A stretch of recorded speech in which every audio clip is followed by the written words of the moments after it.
en Psicópatas, y dice lo siguiente: cientos de miles de psicópatas viven, trabajan y rezan con nosotros, tu jefe, tu amigo, tu madre, y es posible que sigan un camino hacia la destrucción sin tener ninguna conciencia de ello.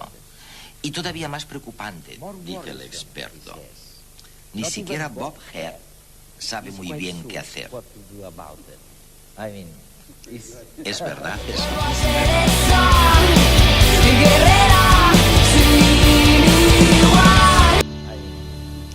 ¿Es verdad eso? Desde luego. Es completamente cierto. Los psicópatas son muy buenos manipuladores y nosotros los consideramos astutos e ingeniosos, ya que pueden engañar a otros. Incluso cuando se es experto en la materia es fácil que te engañen y se salgan con la suya. ¿A ti te han engañado alguna vez? Muchas veces. Gracias a tus investigaciones y a la de otros colegas tuyos, ahora distinguimos claramente entre los criminales y delincuentes que son psicópatas por un lado, de los que no lo son. Como características de los psicópatas mencionas la falta de empatía, el no ser capaces de ponerse en el lugar de los demás, y la falta de conciencia o de remordimiento. ¿Cómo podríamos explicar a la audiencia lo que quieres decir exactamente? ¿Falta de empatía y falta de conciencia? Hay muchos casos donde se puede ver la falta de empatía. Esto sucede cuando no se es capaz de ponerse en el lugar de la otra persona, pero más de forma emocional que intelectual. Es decir, que un psicópata puede entrar en tu cerebro e intentar imaginarse lo que tú piensas. Sin embargo, nunca podrá comprender cómo te sientes. Un ejemplo similar es intentar explicarle los colores a un daltónico. ¿Cómo se puede explicar la empatía y las emociones a un psicópata? Un psicópata puede llegar a relacionarse social o intelectualmente, pero ven y tratan a las personas como objetos. Es muy difícil de explicarlo, ya que la gente cree que todos, como seres humanos que somos, debemos pensar y sentir de la misma manera, y no es así. Es muy sorprendente, ya que nos imaginamos que los policías, que están en contacto permanente con asesinos, violadores, saben distinguir quién es un psicópata tan pronto como lo ven, y en realidad no es así.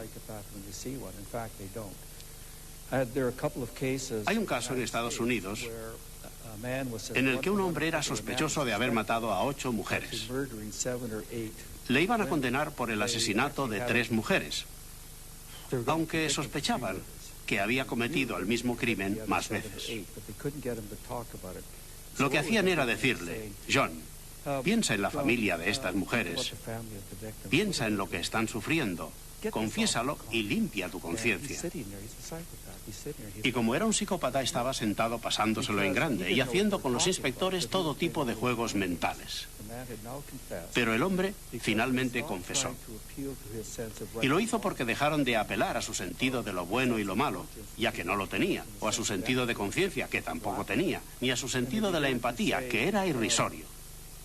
Y empezaron a apelar a su sentido de la grandiosidad. Es decir, que empezaron a contarle que otro asesino en serie había matado a 30 o 35 personas y que él solo había matado a 3. Pero si conseguía 7 más, ya tendría 10, y que esto haría que subiera de categoría. Y acabó confesando.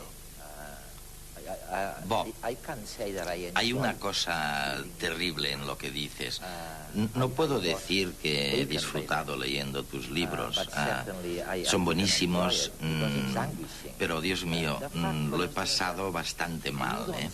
El hecho de que, aunque digamos que no son de nacimiento, pero se desarrolla la psicopatía muy pronto en la vida.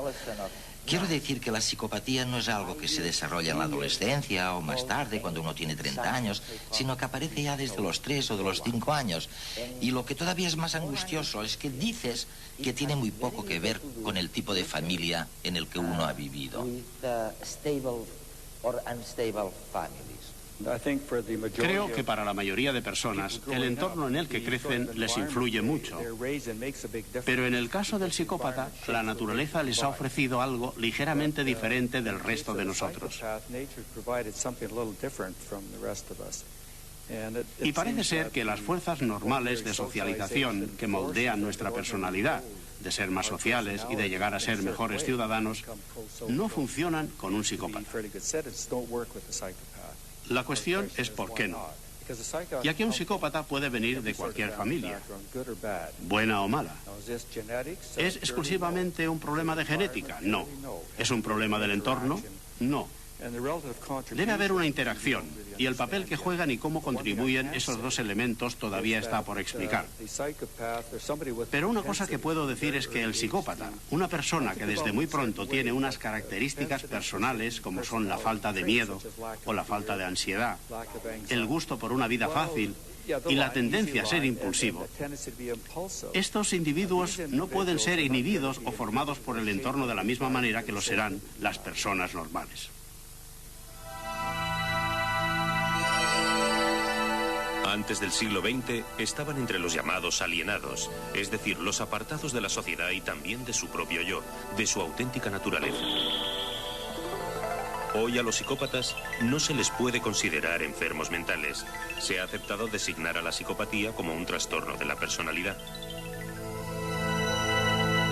Frente a una persona afectada por ansiedad o por depresión, cuyas emociones están amplificadas, el psicópata se caracteriza por una falta del control de las suyas. En realidad parece que no pudiera sentir o manejar sus propias emociones, incluidas las de culpa o remordimiento. El psicópata es incapaz de empatizar y de establecer lazos afectivos con su entorno. Todo ello le lleva a cometer sus impulsos pasando por encima de cualquier norma social o moral.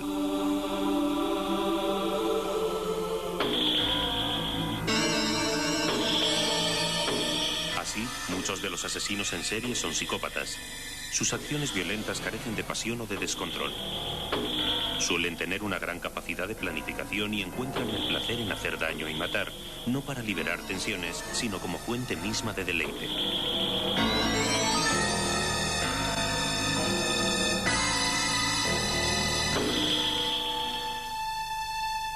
Pero no necesariamente la psicopatía ha de llevar hasta el asesinato. La inmensa mayoría de veces el trastorno se manifiesta en la manipulación y el engaño hacia las personas que rodean al perturbado para obtener sus objetivos económicos, sexuales o de poder. Le es muy fácil para conseguirlo fingir que tiene emociones y que comprende a los demás.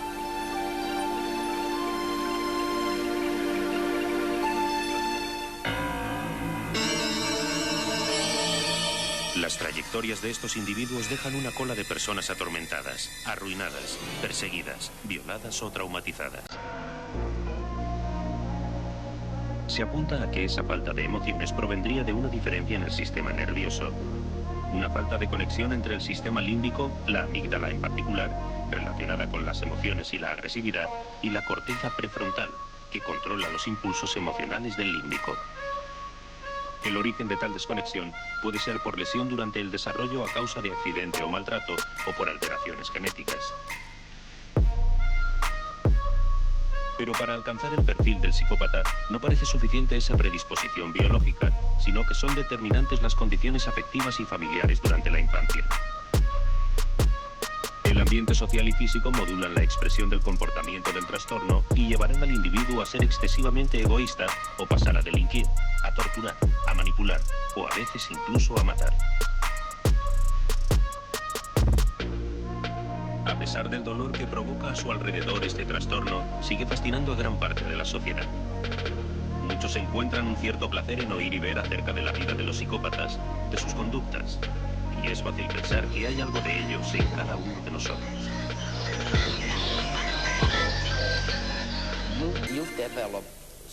Tú has desarrollado algo que ahora se utiliza en todo el mundo. Lo llaman el PCLR o escala Hare.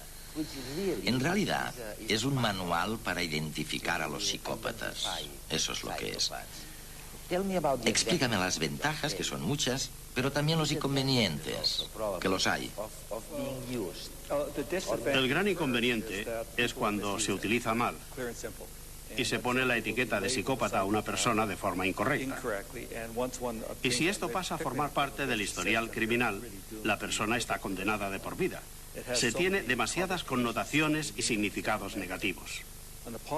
En el lado positivo es, si suponemos que yo soy tu médico y creo que tienes la presión alta, y te digo, creo que tienes la presión alta, entonces me preguntarás, ¿esto es todo lo que puedes hacer?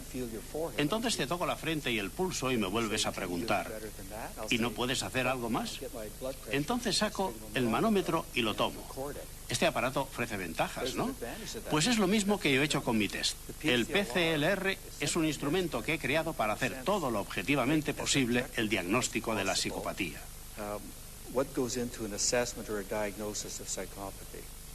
Y si aplicáramos la escala Hare en todo el mundo, llegaríamos probablemente a la cifra de 1% de la población total que padece psicopatía. El mismo índice que el de esquizofrenia, o incluso más, ¿no? De esto es lo que estamos hablando. Es muchísimo. En Estados Unidos eso quiere decir 2 millones de personas. Es más de lo que nos pensamos, y si piensas no solo en el número de casos, sino en su impacto. Si piensas a la cantidad de personas que afecta a la esquizofrenia, a la familia, a los amigos más próximos y a la propia persona a la que también crea un gran sufrimiento. Pero los psicópatas no sienten ninguna angustia personal.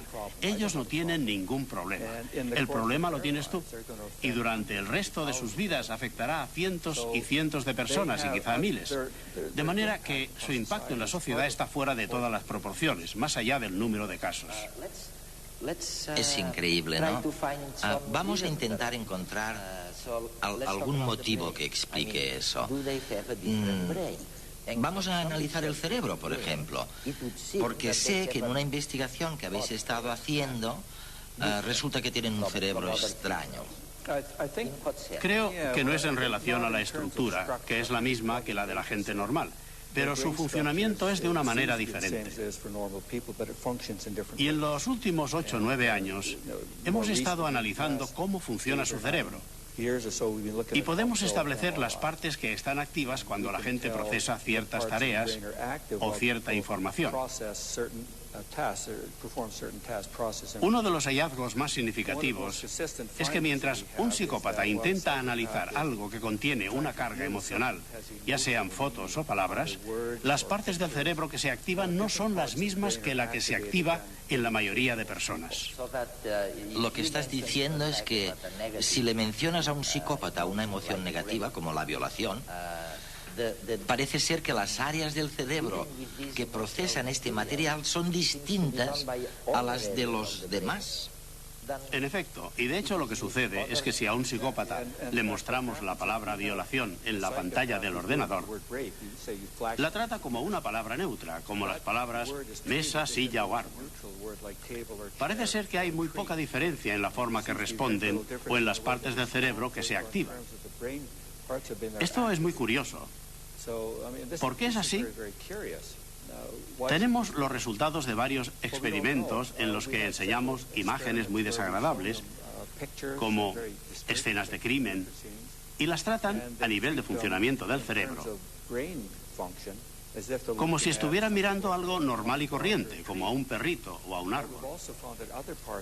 También hemos descubierto que hay partes del cerebro que no activan, y son las partes del cerebro asociadas al procesamiento de emociones, el sistema límbico. El cerebro emocional, como se le llama popularmente. O sea, lo analizan lingüísticamente, no emocionalmente. El psicólogo Robert Hare es el creador del examen psicológico más utilizado del momento para identificar a psicópatas, la escala Hare. En este método se evalúa si un individuo cumple algunos de los 20 criterios establecidos en la escala Hare. Estos criterios no son más que rasgos característicos de la personalidad psicopática. Algunos ejemplos de ellos son la falta de empatía, el encanto superficial o un egocentrismo extremo. Para llevarla a cabo, el paciente es sometido a un cuestionario estructurado. Es entonces cuando el evaluador concede para cada criterio 0, 1 o 2 puntos en función de si el paciente no lo cumple, lo hace parcialmente o lo cumple en su totalidad. Tras el test, el evaluado adquiere una puntuación final que varía de 0 a 40, considerándose psicópatas a los individuos con calificaciones superiores a 30.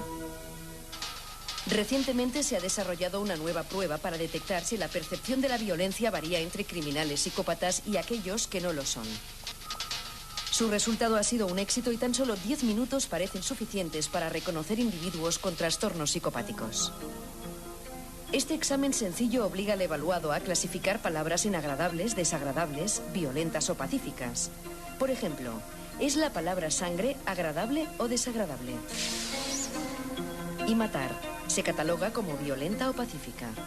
El tiempo requerido para asociar términos tanto de forma correcta como errónea parece ser mucho menor en psicópatas, dejando constancia de la concepción anómala que poseen de la violencia.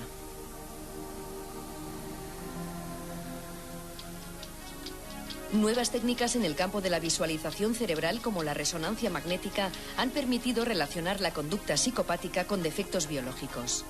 Así, la corteza prefrontal, vital para gestionar los impulsos, presenta una reducida actividad. Neurotransmisores inhibidores de la conducta agresiva, como la serotonina, también parecen escasear en el cerebro del psicópata. En definitiva, los últimos avances en psicología y técnicas de imagen cerebral han facilitado la diagnosis de la psicopatía. El reto ahora consistirá en la cura y la reinserción de los que la padecen.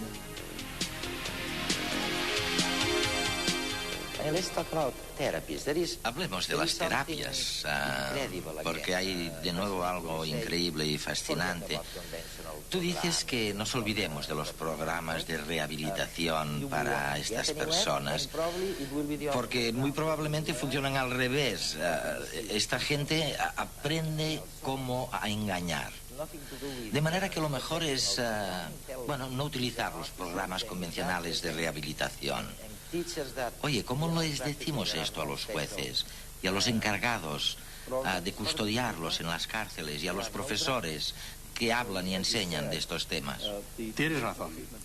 Los programas tradicionales de rehabilitación ayudan muy poco a los delincuentes psicópatas. Y existen estudios que demuestran que delincuentes que siguieron estos programas acabaron cometiendo crímenes más graves que si no se hubieran tratado. No es que el programa empeorara la situación, es que el programa no era el adecuado y todo lo que hicieron es aprender nuevas formas de manipular a las personas. Pero no quiero que tú o la audiencia tengan la impresión de que no hay nada que se pueda hacer, porque hay varios países como Nueva Zelanda, el Reino Unido y Canadá, donde están trabajando con programas diseñados específicamente para estos individuos. Uno de mis colegas y yo estamos trabajando en un nuevo programa que apela no a su sentido de la conciencia o su falta de empatía, sino que se basa en el comportamiento, sus maneras. Queremos cambiar el comportamiento. Es muy difícil, pero hay que probarlo, ya que lo único que hacemos ahora es encerrarlos. A mucha gente les gusta esto. A los psicópatas, como no se les puede hacer nada, se les encierra. Pero esto presenta un peligro para todos. Lo que queremos hacer es presentar unos programas adecuados que logren reducir la propensión a la violencia. Bueno, oye, la última pregunta es casi relevante dentro de este contexto, porque lo que te iba a preguntar es ¿por qué tú has tardado tanto y los demás habéis tardado tanto en diferenciar el comportamiento de los psicópatas del resto de los criminales? ¿Por qué os ha tomado tanto tiempo? La pregunta no es irrelevante y de hecho es una pregunta muy importante. Me gustaría tener una buena respuesta, pero solo te daré algunas ideas. Tendemos a pensar que las otras personas piensan de la misma manera que nosotros y nos gusta creer que la gente es buena. Que son inherentemente buenos. Pensamos que si se les da una oportunidad, todo irá bien. Algunas personas creen que si les damos un cachorro de perro, un abrazo y un instrumento musical, ya estarán bien. No estarán bien. Esto es parte del problema. No todo el mundo es inherentemente bueno. Esto es difícil de aceptar. No es que sean inherentemente malos, es que algunas personas son más difíciles de socializar que otras. Y los psicópatas se encuentran entre los que son más difíciles. Pero uno de los problemas que existen para tratar esta enfermedad en concreto es que es difícil reconocerlos. Yo di una conferencia en Gales, antes de venir aquí, que tenía el título de Serpientes vestidas con traje. Y hablaba del psicópata que no está en la cárcel, sino el que está en el equipo de gestión, o es un comercial, o es un marido, o esposa. Son personas que no reconocemos, pero las víctimas sí las reconocen. Normalmente cuando acabo de dar una conferencia me dicen cosas como: acabas de describir a una persona que está en mi vida, pero que no está en la cárcel. Los gobiernos y la sociedad quieren una salida fácil. Y una salida fácil es decir que todos estos problemas son económicos o sociales. Si invirtiéramos más dinero, todo el mundo estaría bien, pero esto no es así. En un mundo perfecto, el psicópata también sobresaldría, ya que sería el depredador, porque eso es lo que hacen, se aprovechan de las personas. Podemos tener una utopía perfecta y seguiría habiendo psicópatas. Y esto es políticamente incorrecto. Sí, y no nos gusta utilizar el término psicópata, aunque están en todas las áreas donde se puede obtener algo. Desde pozos con agua, tierras de labranza, o allá donde haya poder o prestigio. Donde se pueda obtener dinero habrá un psicópata bien vestido e inteligente que le atrae estas cosas y que lo hará muy bien para conseguirlo.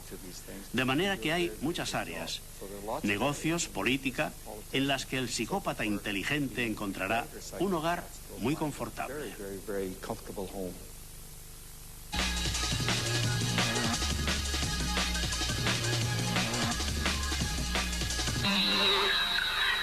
Las mujeres tienen más corazón que los hombres. En realidad, lo que han constatado los cardiólogos del Hospital Gregorio Marañón de Madrid es que el corazón femenino es más resistente y más potente que el masculino. La principal conclusión es que el corazón femenino cicatriza mejor, tiene mayor capacidad de contracción y registra menos arritmias ventriculares que el masculino. En el caso en que hombres y mujeres tienen idéntico pronóstico de insuficiencia cardíaca, las féminas presentan menores tasas de mortalidad que los varones. Se trata del primer estudio en que se han analizado parámetros cardíacos teniendo en cuenta el sexo de los enfermos. Hasta el momento, la mayoría de investigaciones se habían realizado básicamente sobre una población masculina. A juicio de estos expertos, la causa de la mejor preparación del corazón femenino podría radicar en el embarazo, etapa en la que el músculo cardíaco debe realizar un trabajo suplementario importante. Diseño y reciclaje se unen para crear objetos y utensilios de última generación. Su principal ventaja es que son prácticos y cómodos, pero sobre todo respetuosos con el medio ambiente. Los productos sostenibles se están convirtiendo en una tendencia en alza. La idea es reaprovechar de forma útil todos los desechos que genera la sociedad de consumo y tras un proceso de reciclado acaban convirtiéndose en otros objetos totalmente diferentes. Por ejemplo, en Gran Bretaña se está diseñando una gama de material escolar construida a partir de vasos de plástico ya utilizados. También existen sofás hechos a partir de un componente que imita la madera y tejas fabricadas con latas de aluminio prensadas. Y es que en un futuro inmediato aparecerán productos procedentes de materiales de desecho que tras aplicarles tecnología de última generación se convertirán en bienes de consumo imprescindibles. Está claro que después de nacer, la experiencia va moldeando la arquitectura del cerebro. En la Universidad de California han identificado un gen que juega un papel esencial en el desarrollo cerebral y en los procesos de aprendizaje. El descubrimiento aportará información muy valiosa sobre los desórdenes del aprendizaje. La estructura de las neuronas se modifica mientras vamos aprendiendo y se van creando nuevas conexiones. Los neurocientíficos creen que estos cambios se inician cuando las neuronas se activan, haciendo que los iones de calcio fluyan hacia el interior de las células. El gen descubierto, bautizado como CREST, interviene a la hora de responder ante el calcio. Las neuronas que no tienen el gen CREST no se bifurcan ni crean dendritas cuando son estimuladas por el calcio.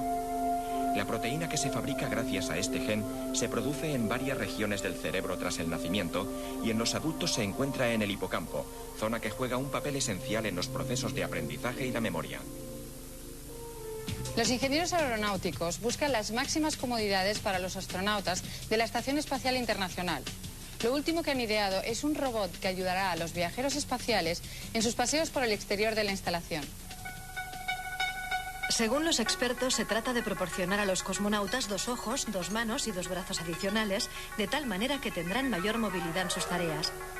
Los trajes que llevan los cosmonautas dificultan mucho sus movimientos, por lo que un robonauta, como ha sido bautizado el ingenio humanoide, incluso podrá sustituir a algún compañero en los paseos espaciales. Las maniobras del robot se controlarán desde el interior de la estación por un astronauta que, gracias a técnicas virtuales, sentirá como si estuviera realmente en el exterior. El robonauta tendrá más de un centenar de sensores en cada brazo y un sistema de reconocimiento de voz que le permitirá comunicarse en todo momento con los habitantes de la estación. El primer robot podría viajar al espacio dentro de 5 años. Con mayor frecuencia se registran apagones y sobrecargas en la red. Para solventar estas situaciones de emergencia, se ha patentado un aparato que controla de forma automática las fluctuaciones en la red eléctrica. Son chips inteligentes que se incorporarán en los enchufes y realizarán un seguimiento de las fluctuaciones de la red eléctrica. El chip, al detectar cambios de potencia, desconectará automáticamente ciertos aparatos domésticos para que se estabilice la red y evitará apagones masivos. En general, las redes no están diseñadas para gestionar la carga que en estos momentos están soportando, por lo que en breve se tendrá que mejorar la arquitectura para amoldarse a la nueva demanda y hacerla más potente. La falta de suministro es uno de los principales problemas que afrontan grandes ciudades y localidades con muchos turistas. Se espera que en 2 años, en España, se pondrá a punto un sistema de distribución eléctrica totalmente actualizado.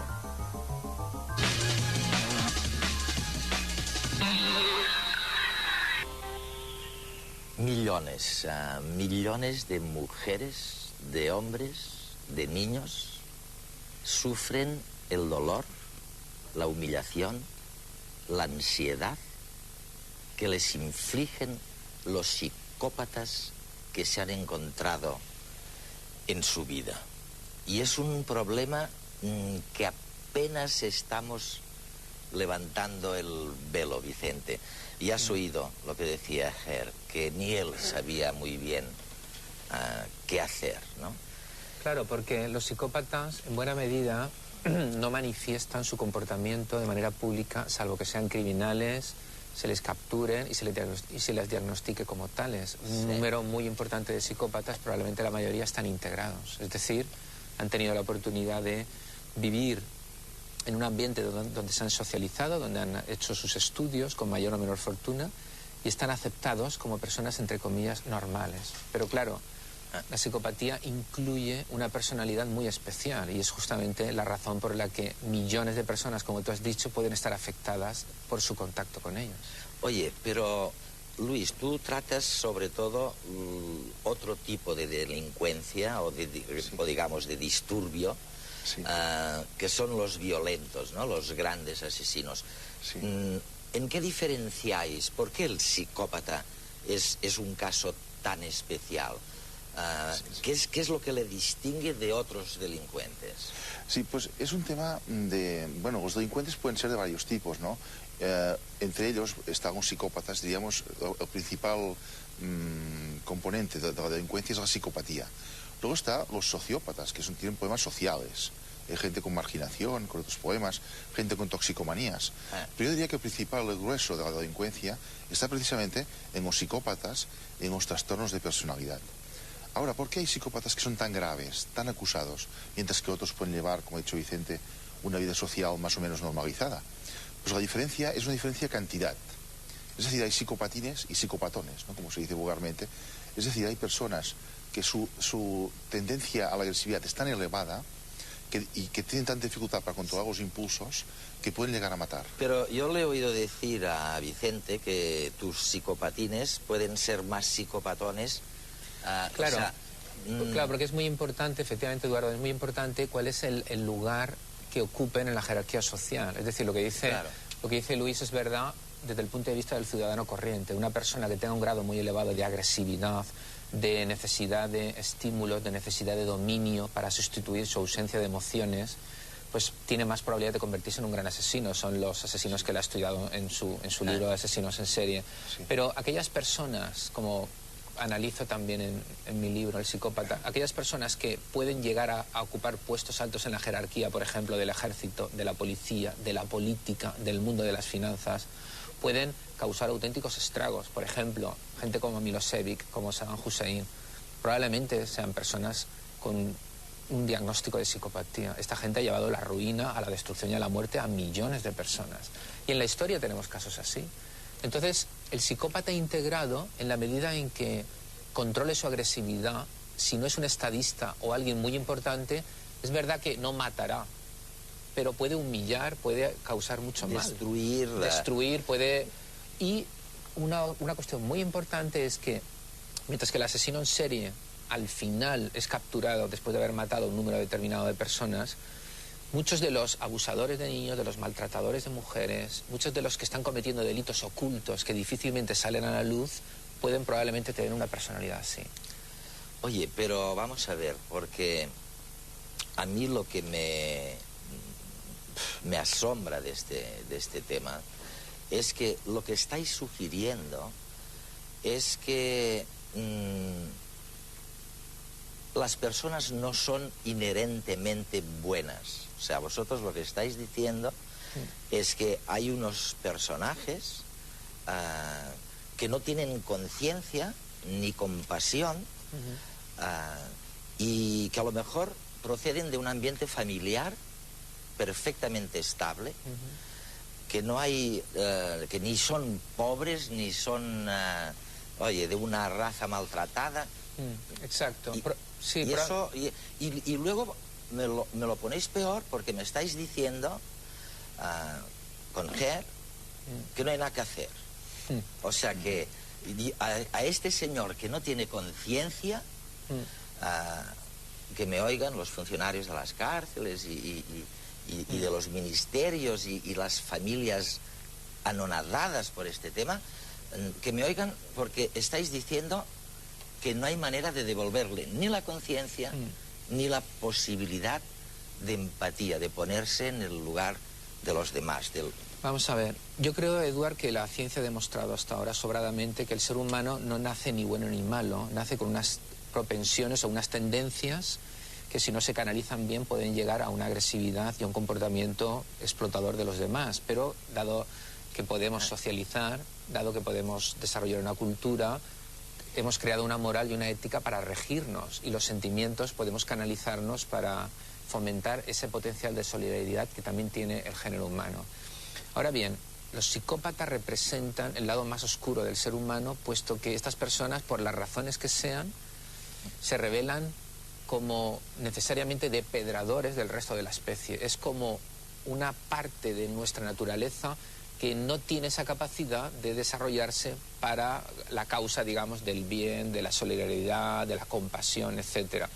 Y esto precisamente es por lo que el psicópata es el ser humano más peligroso que existe, sin ninguna duda.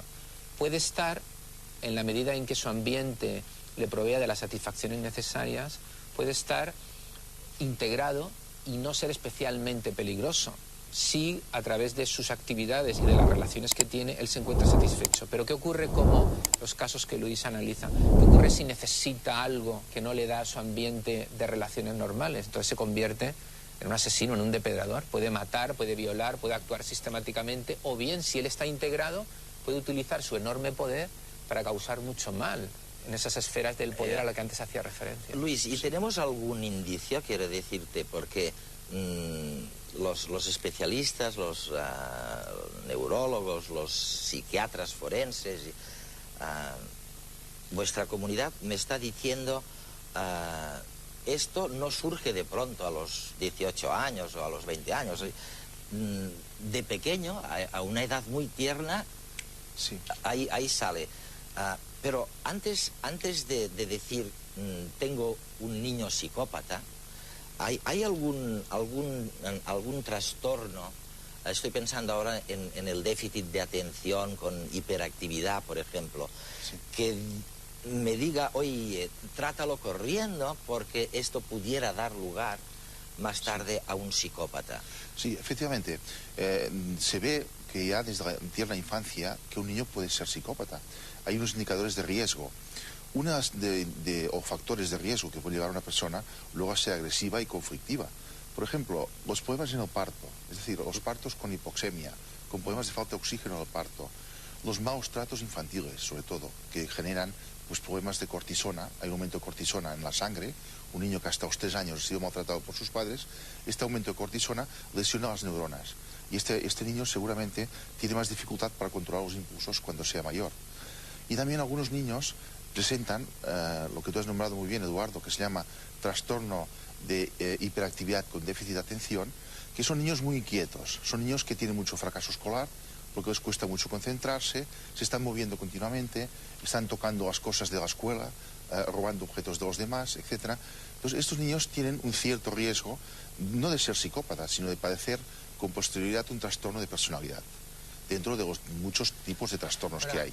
Permíteme, lo interesante y lo problemático con respecto a la psicopatía es que, en efecto, ha comentado muy bien Luis cómo determinadas lesiones neurológicas pueden desarrollar pues una incapacidad posterior para aprender las normas, para relacionarse adecuadamente con la gente, etcétera. Pero todas estas personas de las cuales nos ha hablado Bob Hare, lo que mostramos es que su cerebro funciona de una manera diferente, pero no sabemos por qué. Oye, y cuando no funciona, pasa lo que pasa, y la genética nos da una clave para ver quién lo hizo, ¿no? Quién era el asesino, y es el experimento de hoy en redes.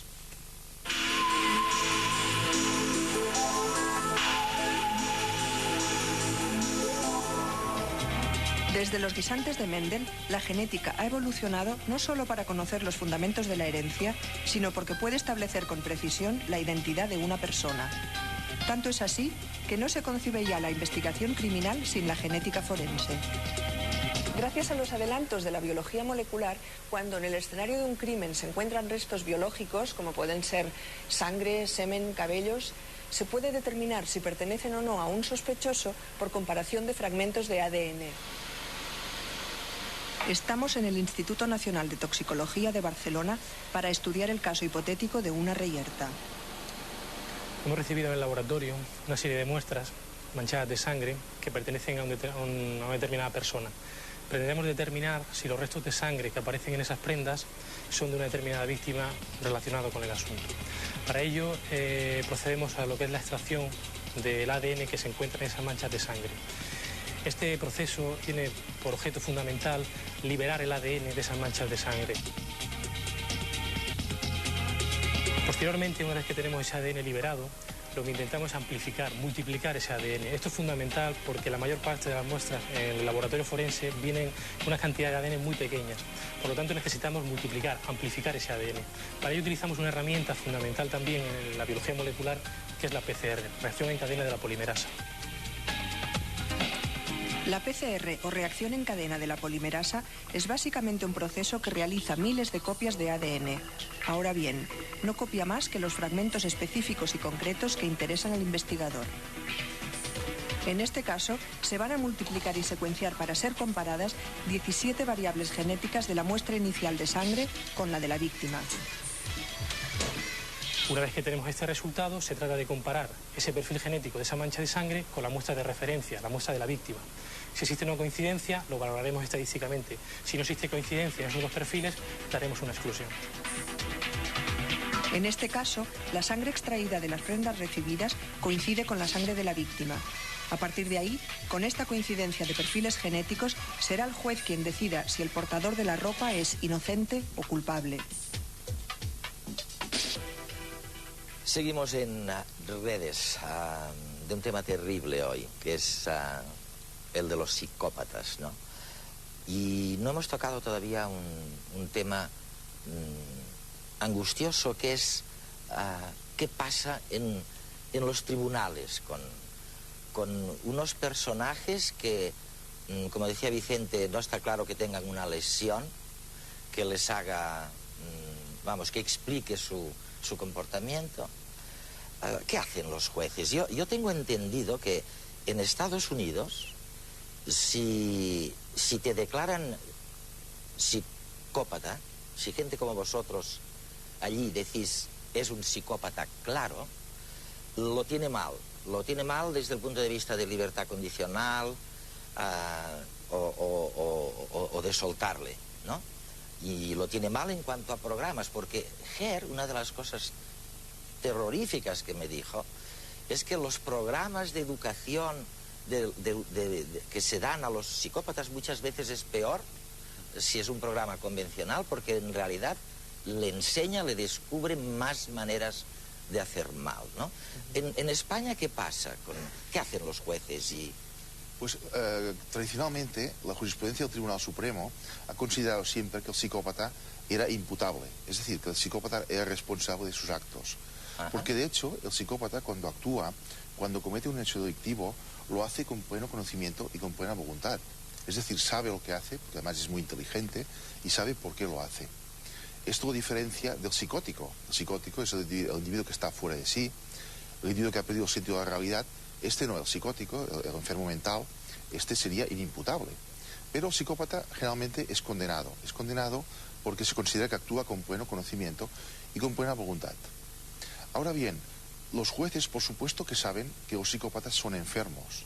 Lo saben y muchas veces, y hay alguna sentencia que considera que el psicópata se le aplica lo que se llama atenuante analógica, que es una pequeña atenuante, que baja muy poquito la pena, pero permite aplicar lo que se llama una medida de seguridad. Es decir, permite considerar que este psicópata es susceptible de un tratamiento y por tanto pues se puede hacer algo con esta persona. Oye, con tus asesinos en serie, algunos de los cuales son psicópatas, no todos, ni mucho menos, ¿recuerdas el caso de uno que era psicópata? O que vosotros declararíais es un psicópata, ¿y qué le pasó por ser psicópata? Sí. Por ejemplo, pues un psicópata puro de este libro pues sería un individuo que mató, por ejemplo, al dueño del local donde tenía un negocio para no tener que pagar el dinero. Después mató, al cabo de un tiempo, mató a un inspector del trabajo porque le reclamaban las nóminas de la Seguridad Social. Poco después mató a su pareja, la tiró desde un balcón, simulando un suicidio, pues porque no le interesaba salir más con esta chica. Es decir, el psicópata cuando mata lo hace simplemente para conseguir un bien lucrativo. Lo hace por egocentrismo. ¿Y el juez qué hizo? ¿O los tribunales? Quiero decirte, ¿lo consideraron un atenuante, un agravante, el que era psicópata? Bueno, ¿no lo dejaron...? Este caso fue un caso muy atípico porque las pruebas no estaban bien hechas, hay que repetir el juicio, pero luego murió, este individuo murió porque fue asesinado después el propio psicópata. Pero en general los jueces los condenan. Claro, lo condenan, pero es una forma, la condena es para proteger a la sociedad. Porque claro, si nosotros, por ejemplo, fuéramos a la cárcel y consideráramos a los psicópatas enfermos y abriéramos las puertas de la cárcel, entonces se generaría una gran inseguridad ciudadana. Y entonces, como forma de protección de la sociedad, los jueces, la única remedio que tienen es pues considerar imputables a los psicópatas. El concepto de enfermedad es un concepto un poco complejo porque la cuestión con el psicópata no es que, a diferencia del psicótico, por ejemplo, un esquizofrénico, él pierde contacto con la realidad. Es decir, él es plenamente consciente de lo que hace, él quiere hacer lo que sus actos demuestran, solo que no le importa. Es decir, así como una persona con una esquizofrenia, una psicosis, pierde su sentido de la realidad y por consiguiente la diferencia entre el bien y el mal de algún modo desaparece, el psicópata, sin embargo, es plenamente consciente, sabe que lo que está haciendo es un delito, que es moralmente equivocado, pero eso a él no le importa, no le concierne. Entonces, claro, el concepto de enfermedad tradicionalmente se entiende como aquella persona que es, digamos, incapaz de controlar y de ser consciente de sus actos. Y en el psicópata, sin embargo, lo es. Bueno, y los hay que son o han sido muy famosos, psicópatas famosos. En el siglo XV, el príncipe rumano Vlad el Empalador, origen del personaje literario de Drácula, empaló a 100.000 personas en 6 años. Enemigos turcos, adversarios políticos o simples súbditos cuya conducta desaprobaba. Esta gran impunidad de la que disfrutaban los nobles permitió a la condesa húngara Elizabeth Bathory torturar y asesinar a 650 muchachas, en cuya sangre se bañaba para conservar su juventud. Como Vlad, Bathory era una verdadera psicópata, incapaz de sentir remordimientos ante su conducta. Ambos alimentaron la leyenda de los vampiros.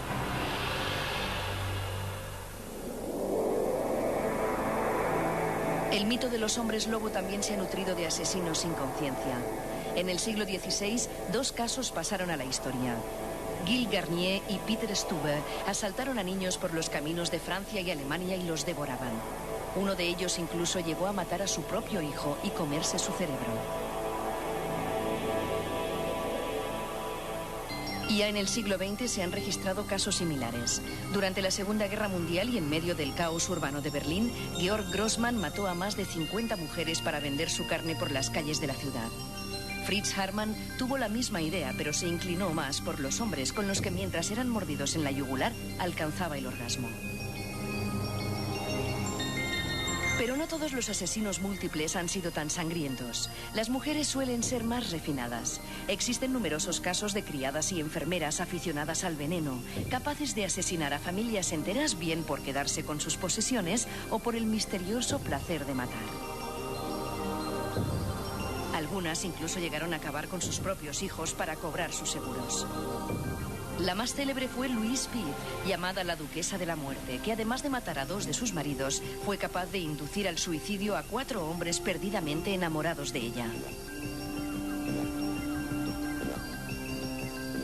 Pero sin duda los más célebres psicópatas están relacionados con crímenes sexuales.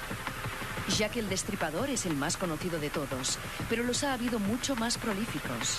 En los años 70, Ted Bundy, el atractivo y culto universitario, violó y asesinó a 28 chicas antes de ser atrapado. Y John Wayne Gacy, que ejercía de payaso en fiestas para niños, torturó y mató a 33 chicos en el sótano de su casa. En Sudamérica, Pedro Alonso López llegó a violar y estrangular a más de 300 niñas. Las razones que se esconden detrás de estos instintos pueden ser muy variadas. Heinrich Pommerenke, tras ver la película Los 10 Mandamientos, sintió un impulso irrefrenable que le hizo atacar a más de 15 mujeres en solo un año.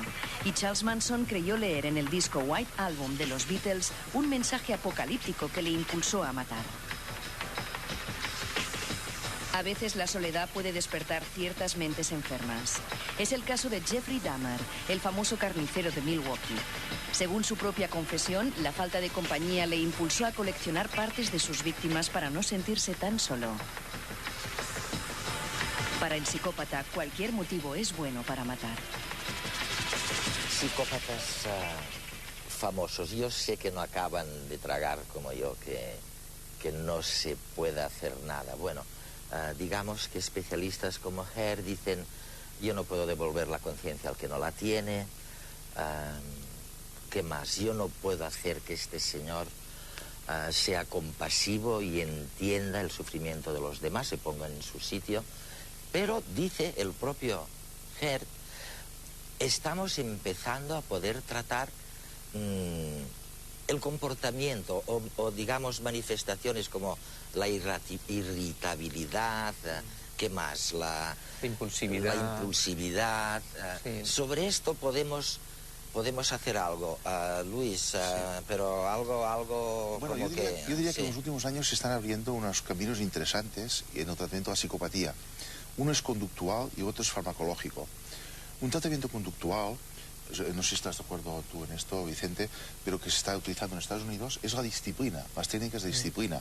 Aunque esta disciplina está un poco pasado de moda a nivel docente, sí. Se ha visto que niños, delincuentes jóvenes que se someten a un campamento de verano muy duro, que dura 6 meses, o sea, un campamento que dura mucho tiempo, no solamente es de verano, pero a un sistema de disciplina muy férreo, pues se ha visto que incluso un 70% de estos delincuentes habituales, cuando están sometidos a este régimen férreo de disciplina, dejan de delinquir.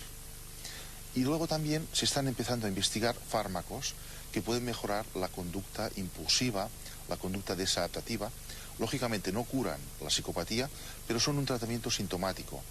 Entonces, dentro de estos fármacos están los medicamentos que se dan para la esquizofrenia, los antipsicóticos, pero que se dan a dosis pequeñas. Medicamentos como la risperidona, la olanzapina, etcétera, se dan a dosis pequeñas.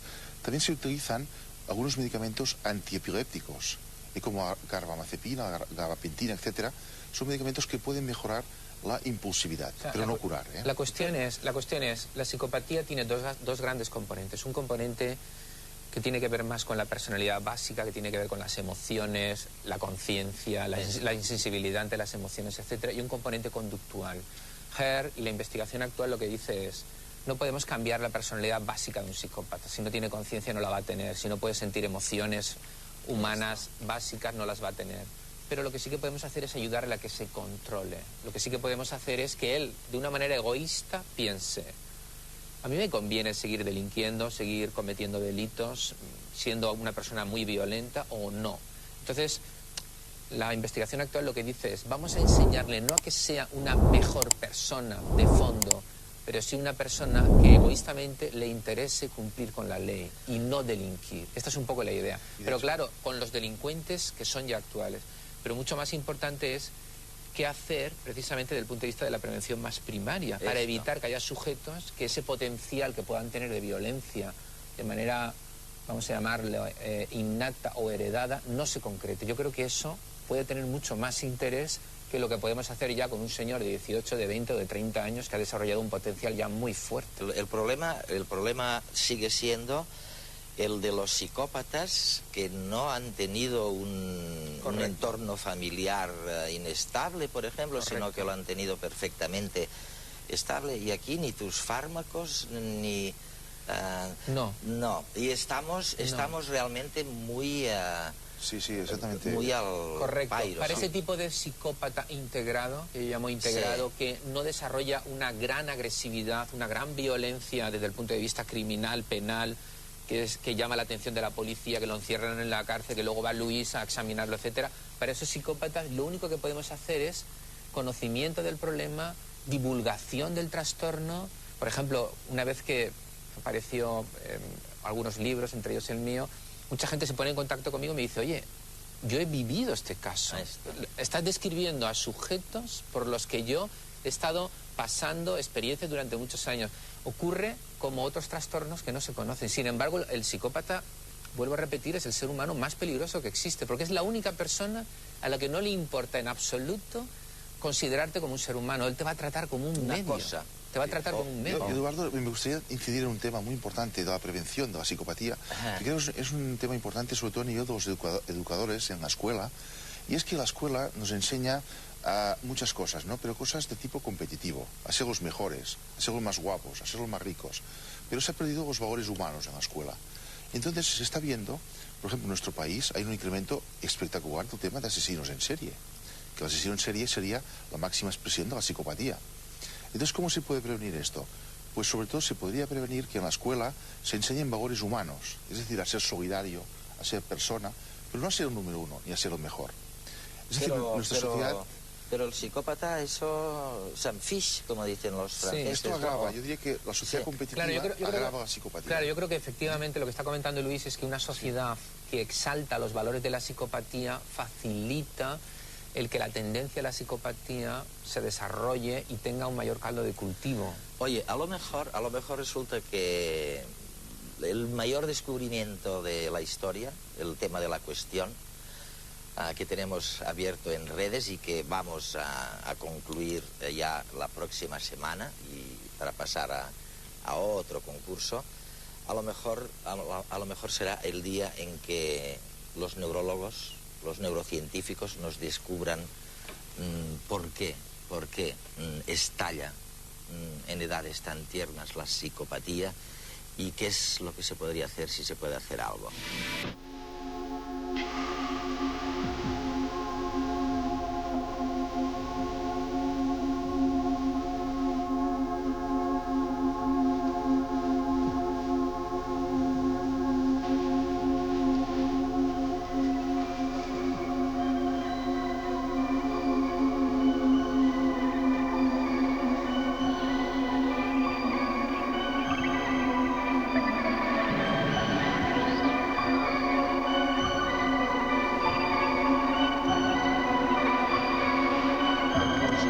Tenemos cantidades de propuestas, nos damos de tiempo esta semana y la siguiente para que personas como Sergio García Villamor, de donde es, de Vitoria, que nos explica muy bien, razonado, por qué el fuego fue uno de los grandes inventos.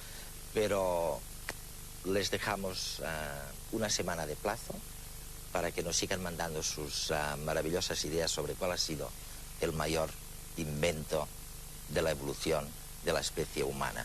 Y con esto les dejamos hasta la próxima semana.